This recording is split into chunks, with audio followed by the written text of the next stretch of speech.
Mr Finn.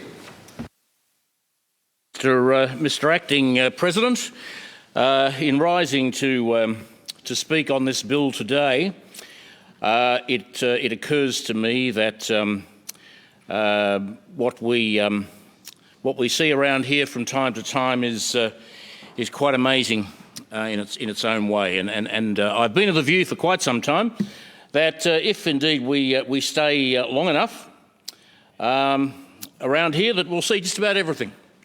And I think today I might just about have seen everything, because what this bill has managed to achieve is in itself quite remarkable. It has created the most extraordinary coalition, and I mean I'm talking about broad coalition here, of opponents that I have ever seen on any issue in my time in this Parliament. The opponents of this bill include Conservatives, civil libertarians, radical feminists, gay activists, and a number of organisations representing medical professionals, and an array of churches and religions that just might make this Australia's biggest driver of the ecumenical movement. Now, can I just for a moment refer to some of the religions and the churches that have expressed opposition to this legislation. This is just some. The Anglican Church, the Catholic Church, the Presbyterian Church, the Board of Imams, the Seventh-day Adventists, Associated Christian Ministries, Christian Reformed Churches, Youth Alive Victoria, CRC Churches International, Crossways Baptist Church, Ethos Evangelical Alliance Centre for Christianity and Society, Hindus, the Australian Christian Churches, Coptic Orthodox Church, Catholic Women's League, Pakistani Cultural Society of Tasmania, Christian Schools Australia, Australian Association of Christian Schools, Institute for Judaism and Civilisation, the Maronite Catholic Diocese of Australia, the Serbian Orthodox Church, the International Network of Churches, and the Australian Federation of Islamic Councils. Now, I say that that is just some of the churches that have expressed opposition to this particular legislation, and you have to wonder why this opposition is so strong, because this bill should not be controversial at all. This bill should be something that should sail through in about 5 minutes without any opposition, because none of us support the barbarity of the past that this bill seeks to stop. None of us support some of the practices that have been used on gay men and lesbians, and what can only be described as torture in the past. Just appalling, inhumane, and as I say, just straight out barbaric. None of us support that. Many of these ways of treating people, of course, are now illegal. You know, we can't use electrodes, which is a very good thing. There are a number of things that are illegal, and I would hope that most would use their common sense in ensuring that that barbarity of the past is well and truly gone. And if this bill was just about that, I would be wholeheartedly supportive of it. But it's not. It's not. This is an omnibus bill, the sort that this government is very fond of, where it puts in a good bit and it puts in a bad bit, and you've got to take the whole lot. They've done it before and they're doing it again now. Well, I think that's particularly dishonest of the government, and I am not going to allow them, as much as I can, to get away with it. Because this bill is an attack on basic freedoms. It's an attack on freedom of choice. It's an attack on free speech. It's an attack on freedom of association, an attack on freedom of assembly, an attack on freedom of religion. It is an attack on responsible parenting. I would like to think that my children could come to me with any issue at all. They could sit down with me and we could talk about any and all issues. And I would be able to give them honest answers about my experience or how I felt on a given issue.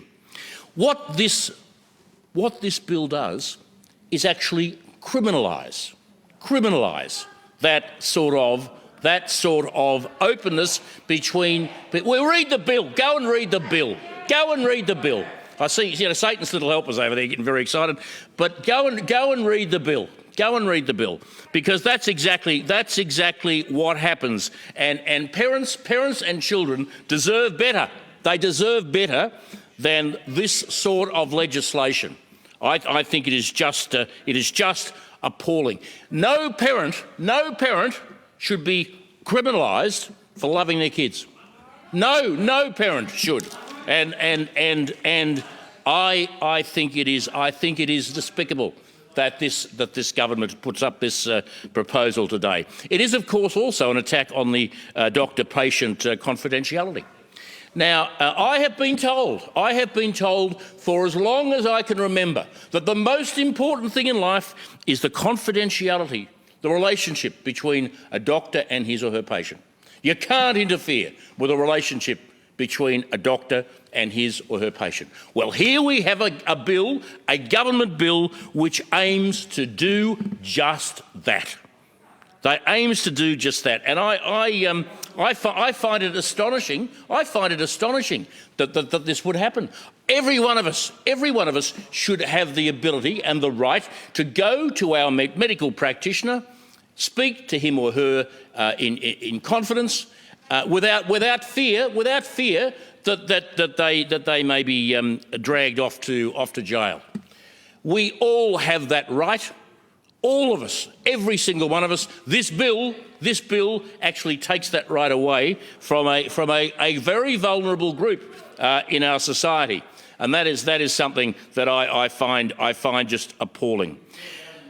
Equally, we should be able to, each and every one of us, if we are so inclined, should have the ability to approach a priest, pastor, rabbi, or imam to discuss matters that we feel that may be appropriate to that relationship. It is extraordinary that we have a situation where if a minister, for example, were to say a few prayers about in aiming to assist the decision-making process of someone, they could also be charged and they could also be criminalised.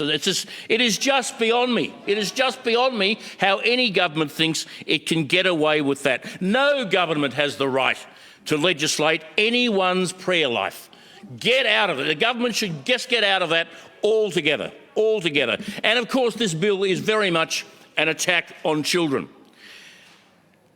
These children that we're talking about, many of them quite young, but these children we are talking about would, under this legislation, be making decisions without the support or the advice that they need from their parents, from youth workers, for example, from people, adults around them who have the life experience that they need to help them in making decisions. We know that gender dysphoria is a condition that is dealt with very effectively by the medical fraternity.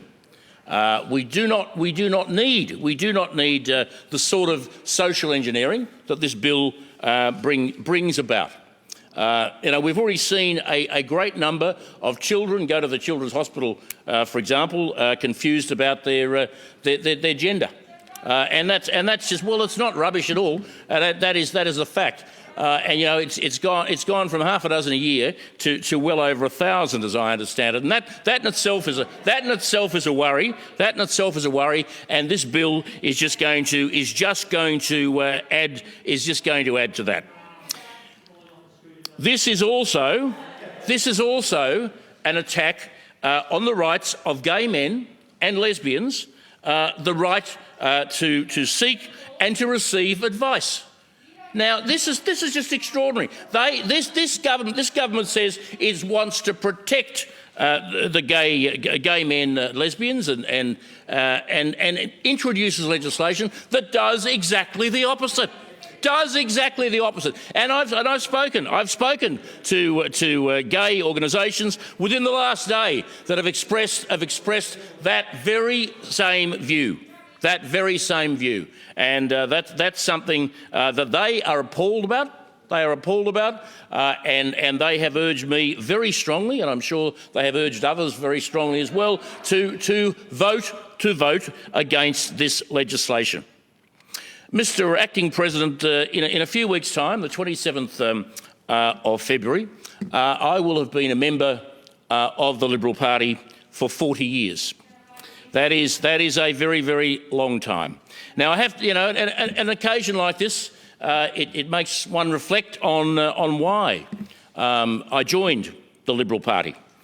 And it is very clear. It is very clear why I joined the Liberal Party, because I am committed to the protection and the promotion of freedom. That's what I'm on about, freedom. And that is something, freedom is something that is so precious. It is so precious and needs to be defended at all costs. This bill flies in the face of freedom on so many levels, Now, I will enthusiastically support the amendments put up by Mr O'Donoghue, because I think this bill needs to go back to the drawing board. We need to go back and have a talk to all interested parties. We might be, let's go back and have a talk to the interested parties that weren't consulted on this time. The gay and lesbian community groups that weren't consulted. There is an agenda at play here, which is all too obvious. It has nothing to do with stopping conversion therapy and the sorts of barbaric activities that I was talking about before. It has nothing to do with that at all. It is far more sinister, and it's something that we should all be very wary of. Now, we have all received, I'm sure, a great deal of mail, emails and phone calls over recent weeks with regard to this legislation, and I want to thank every person who has sent an email or has made a phone call. I appreciate them showing interest in what we are doing in this place, and I appreciate them showing interest in this state's future, because this legislation will have a significant impact on the future of Victoria, and I want to congratulate everybody who has been involved, and I also want to congratulate the people who are at the front here on the steps on what is a relatively warm day today. Well, for this summer anyway, it's a warm day, and well, they're praying. Minister Lean, they're praying, and they're praying for you. And I reckon you should go out and thank them, because you may well need that prayer. So as I said, I will enthusiastically. I know I do. I will enthusiastically support the amendments moved by Mr O'Donoghue, but I am unable, and I will not vote for the Andrews government's attack on fundamental freedoms, on fundamental liberty that this legislation is. I cannot and will not support this bill in its current form.